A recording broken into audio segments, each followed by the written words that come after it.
Bismillahirrahmanirrahim. Lalu apa saja syarat menjadi makmum? Kalau syarat berarti harus dipenuhi. Kalau tidak terpenuhi, maka sholat berjamaahnya tidak sah, bahkan sholatnya pun tidak sah. Apa saja syaratnya menjadi makmum? Pertama, niat menjadi makmum. Kalau sholat fardunya ada 3 niat yang wajib disebutkan di dalam hati. Maksudnya harus ada 3 perkara. Menyengaja sholat, kefarduan sholat, dan juga waktu sholat. Usolli, saya niat sholat, fardu, zuhri. Ya, 3 perkara ini harus ada. Kalau berjamaah maka harus ditambah makmuman. Jadi ada 4 kalau sholat berjamaah yang wajib. Usolli fardhu zuhri makmuman. Saya niat sholat fardu zuhur menjadi makmum. Lillahi ta'ala sunnah. Adaan sunnah. Arba'a raka'atin sunnah. Mustaqbilal kiblati sunnah. Yang wajib 4 jika sedang menjadi makmum atau ketika sholat berjamaah. Berbeda dengan imam. Kalau imam tidak disyaratkan untuk niat menjadi imam. Tapi kalau imam tidak niat menjadi imam, misalnya imam niatnya seperti ini ya. Usolli fardhu dhuhri. Cuma sampai situ. Dia tidak niat menjadi imam. Tidak seperti ini niatnya. Usolli fardhu dhuhri imaman. Tidak disebutkan imamnya. Tidak diniatkan imamnya. Maka sholatnya tetap sah. Hanya saja tidak mendapatkan pahala berjamaah. Dia dihitung seperti sholat sendiri. Tapi kalau makmum tidak niat menjadi makmum, bukan hanya sekedar tidak mendapatkan pahala sholat berjamaah, tapi sholatnya tidak sah. Beda ya, imam dan makmum. Kalau makmum tidak niat jadi makmum tidak sah. Kalau imam tidak niat menjadi imam, sah saja sholatnya, hanya saja tidak mendapatkan pahala berjamaah. Lalu bagaimana dengan makmumnya? Makmumnya tetap mendapatkan pahala sholat berjamaah walaupun imamnya tidak niat menjadi imam. Tapi imam tidak mendapatkan pahala berjamaah. Hanya saja sholatnya tetap sah. Kemudian yang kedua, tumit tidak lebih depan dari tumitnya imam. Lengkapnya nanti akan saya jelaskan dalam bab cara membuat shaf. Cuman intinya, kan ketika sholat berdua, itu sunnahnya itu makmum lebih dekat dengan imam. Tapi jangan sampai sejajar banget. Kenapa? Karena kalau sejajar banget, ditakutkan nanti makmumnya lebih depan tumitnya daripada tumit imam. Kalau tumitnya makmum lebih depan daripada tumitnya imam, maka tidak sah. Untuk itu, kalau sholat berdua sangat dekat dengan imam, tapi jangan sejajar banget. Agak belakangan sedikit. Lalu bagaimana jika sholat berdua, imam dan makmum ini tidak sangat berdekatan, tapi agak jauh, seperti satu shaf pada sholat berjamaah biasa. Tetap sah saja, dan tetap mendapatkan pahala sholat berjamaah. Nanti akan saya jelaskan dalam bab di luar masjid tidak lebih dari 300 hasta.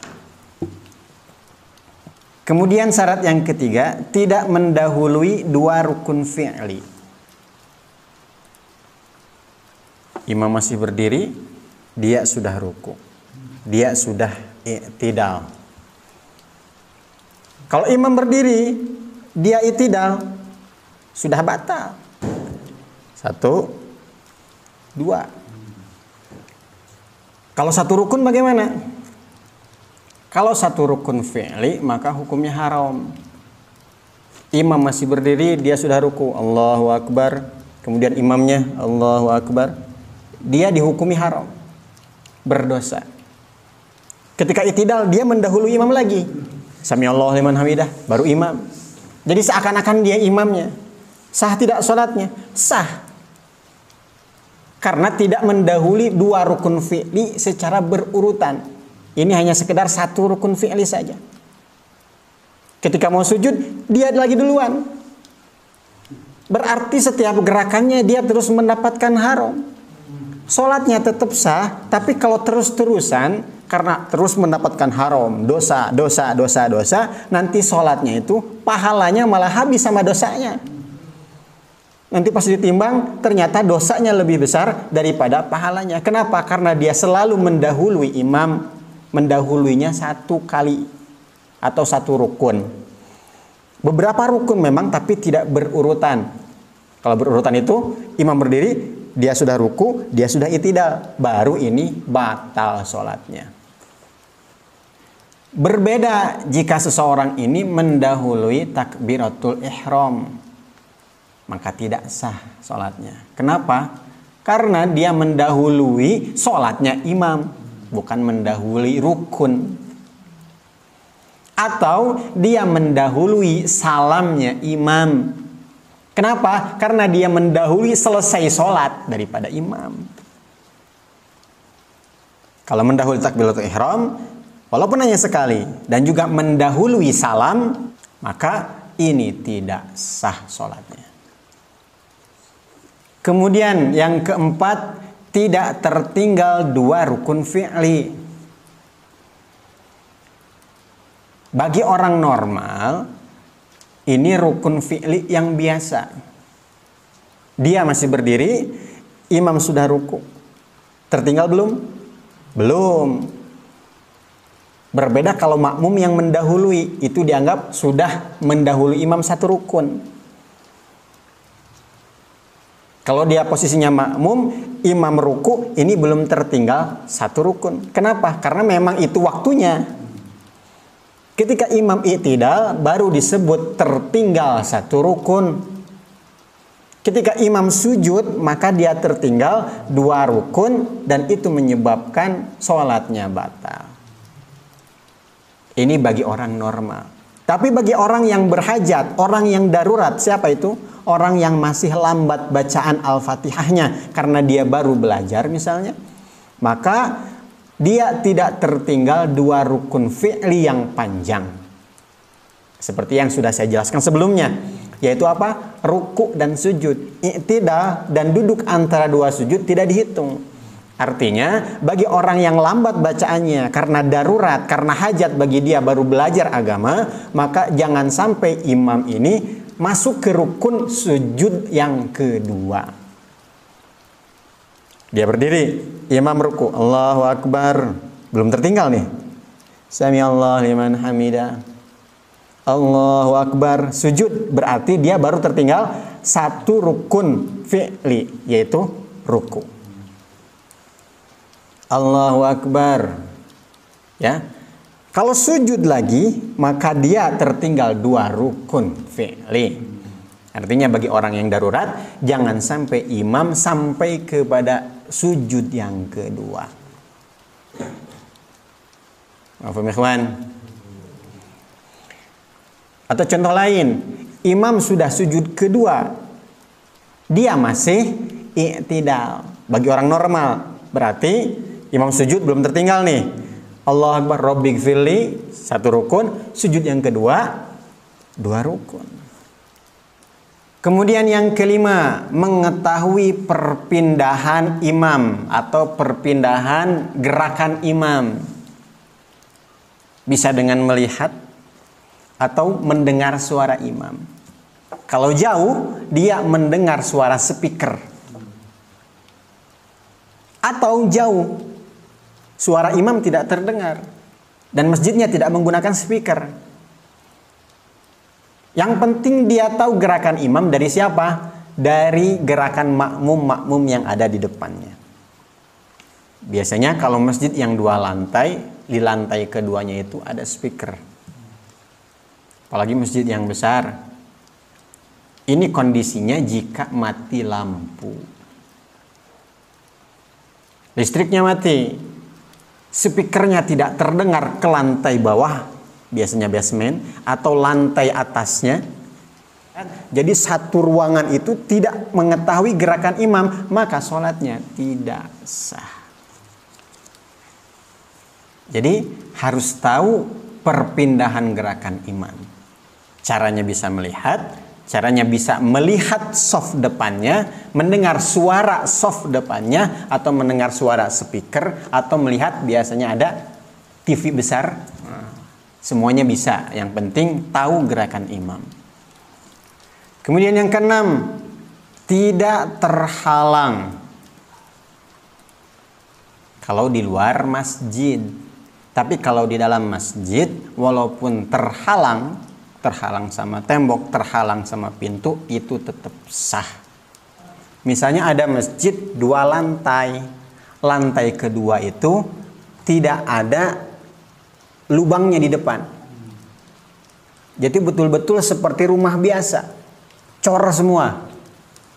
Itu tetap sah kalau lantai pertama masjid, lantai kedua pun diwakafkan menjadi masjid. Karena masih dalam satu ruangan. Tetap sah saja. Yang penting dia mengetahui perpindahan gerakan imam, mendengar suara imam lewat speaker tadi. Namun ada pendapat yang mengatakan tidak sah kalau tidak ada lubang yang sampai kepada imam. Karena khilafiyat, maka lebih baik kalau membuat masjid yang 2 lantai, atasnya itu dikasih bolongan di depannya, sehingga gerakan imam masih terlihat, atau dia ke imam itu masih nyambung. Lalu bagaimana dengan orang yang sholat di luar masjid, sedangkan pintunya itu di belakang? Dia sholat di samping masjid, sah apa tidak? Sah saja. Yang penting ada jalan menuju kepada imam, walaupun jalannya itu nggak lewat depan atau nggak lewat samping, walaupun jalannya lewat belakang. Maka kalau kondisinya seperti itu, pintu masjid jangan ditutup. Kalau pintu masjid ditutup, dia sholat di luar, maka tidak sah sholatnya karena tertutup, karena terhalang. Beda ya. Kalau pendapat yang pertama tadi, yang paling pertama, kalau lantai pertama, lantai kedua, yang penting semuanya itu masjid, tetap sah walaupun terhalang. Cuman untuk menghindari khilafiyat, kita kasih lubang di depannya supaya tetap nyambung. Tapi kalau yang ini kan sholat di luar masjid, di teras masjid, maka harus ada lubang yang sampai kepada imam, baik itu di samping ataupun di belakang. Cuman lebih amannya kalau masjidnya sering penuh dan selalu ada orang yang sholat di luar, sampingnya kasih lubang juga. Ini supaya menghindari khilafiyat. Tapi sudah dibahasul masail kan, walaupun di belakang lubangnya tetap sah. Begitu juga kadang ada satu masjid, bawahnya diwakafkan menjadi masjid, tapi atas madrasah. Tidak ada lubang di depannya. Masih dianggap sah kalau ada jalan atau tangga menuju ke bawah. Yang penting pintunya jangan ditutup. Tapi kan itu masalah khilafiyat. Ya, untuk menghindari khilafiyat, maka lebih baik depannya dilubangi sehingga masih bisa melihat imam. Ada sambung kepada imam, tidak terhalang kepada imam. Solusi lain, jika memang Jumatan selalu penuh, tarawih apalagi penuh, maka wakafkan teras-teras masjid menjadi masjid. Cuman kalau teras masjid sudah diwakafkan menjadi masjid, maka hukumnya sama dengan masjid. Kalau junub jangan tinggal di teras, kalau ngerokok jangan ngerokok di teras juga, harus di luarnya. Karena tidak adab merokok di dalam masjid. Apalagi junub, haram duduk di masjid, berdiam diri di masjid, keluar dari terasnya. Kalau terasnya sudah dianggap sebagai masjid, diwakafkan menjadi masjid juga, walaupun masjid tertutup tetap sah. Kemudian yang ketujuh, dalam satu ruangan masjid. Kalau orang sholat antara imam dan makmum, misalnya masjid Istiqlal, besar kan? Imamnya paling depan, makmumnya paling belakang, dan gak ada makmum di depannya, gak nyambung. Sholatnya hanya berdua, imamnya paling depan dan dia paling belakang.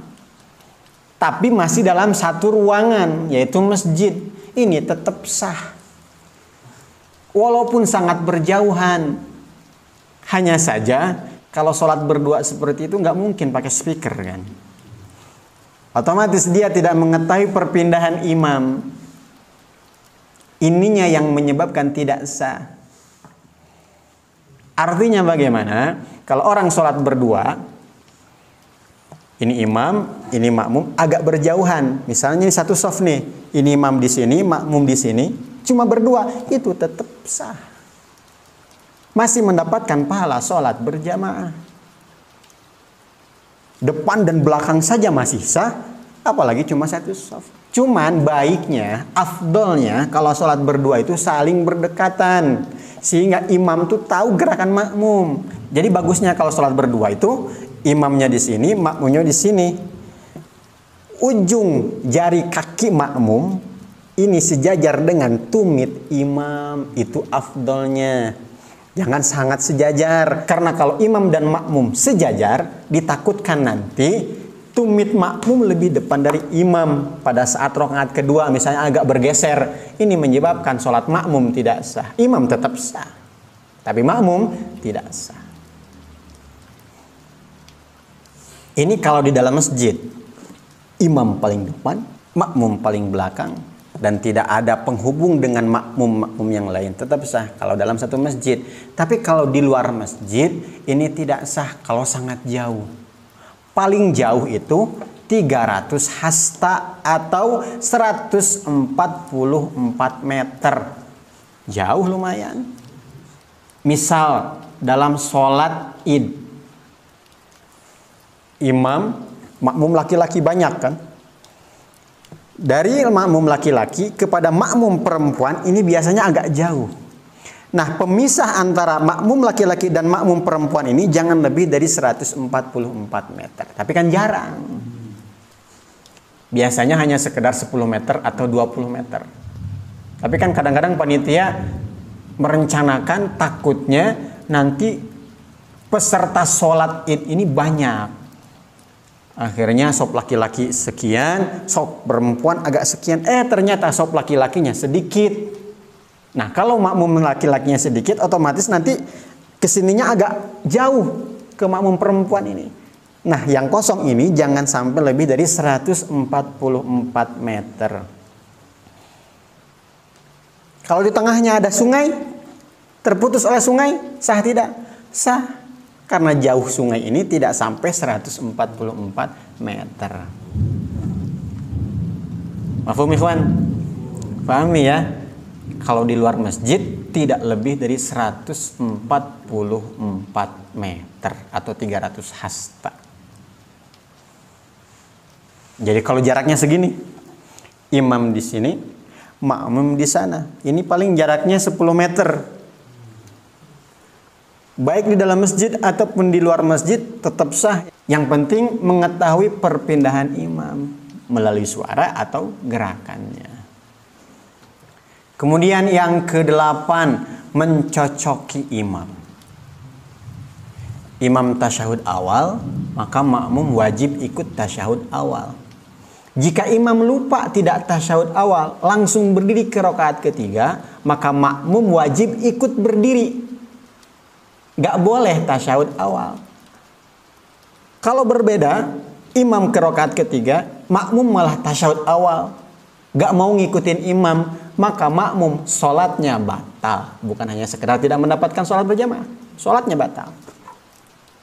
Jadi harus terus cocok dengan imam. Atau sebaliknya, dalam bab yang membatalkan sholat, kalau imam lupa tasyahud awal, berdiri ke rakaat ketiga, kembali kepada tasyahud awal, hukumnya apa? Batal sholatnya. Tapi kalau makmum nih yang lupa, imam tasyahud awal, makmum lupa malah berdiri ke rakaat ketiga, dia wajib duduk. Kenapa? Karena harus mencocoki imam. Harus dibedakan. Dan yang membatalkan ini adalah ketika perbedaannya mencolok. Tasyahud awal dan berdiri mencolok tidak? Mencolok, sangat kelihatan.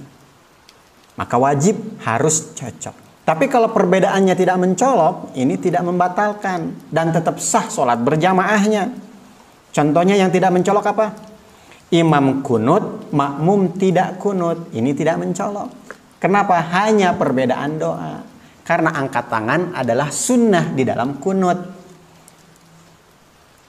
Atau sebaliknya, imam tidak kunut, makmum kunut, maka tetap sah sholatnya. Kenapa? Karena perbedaannya tidak mencolok. Misalnya kita istiqomah kunut, kebetulan kita sholat berjamaah kepada imam yang tidak kunut. Bagaimana ini? Kita kunut sendiri. Ketika imam sami'allahu liman hamidah, kita sami'allahu liman rabbana walakal hamdu hamdan katsiran thayyiban mubarakan fi. Kita baca doa kunut, gak harus panjang. Gak harus membaca doa kunut seperti yang biasanya. Allahumma hdina fiman hadait wa afina fiman afiyat, gak perlu. Cukup doa kunut yang pendek. Seperti apa? Allahumma gfir lana, Allahumma hdina. Cukup diniatkan untuk doa kunut, maka dia mendapatkan pahala kunut. Dan gak perlu angkat tangan, takutnya malah jadi fitnah. Kemudian syarat yang ke-9, tidak bermakmum kepada imam yang batal sholatnya. Kita mendengar dengan jelas imam kentut, kita berpisah dari imam atau mufarokoh dari imam. Bagaimana cara mufarokoh? Dalam hati niat, saya niat berpisah dari imam.